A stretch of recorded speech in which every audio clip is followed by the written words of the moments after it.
కృష్ణ, మనిషి జీవితమంతా పని చేస్తూనే గడుస్తుంది, కానీ ఎందుకు శాంతి మాత్రం దొరకటం లేదు?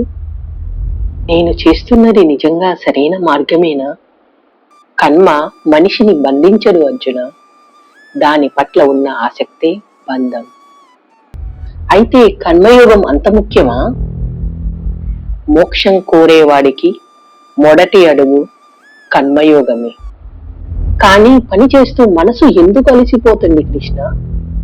ఫలితం కోసం చేసిన పని మనసును భారంగా మారుస్తుంది. భగవంతునికి అర్పణగా చేసిన పని జ్ఞానంగా మారుస్తుంది.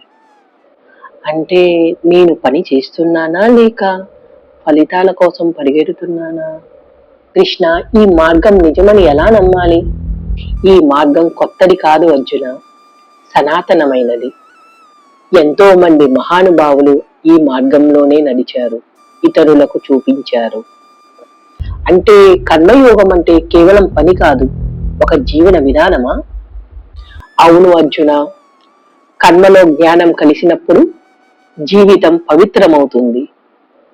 అయితే పని చేస్తూనే విముక్తికి సాధ్యమా?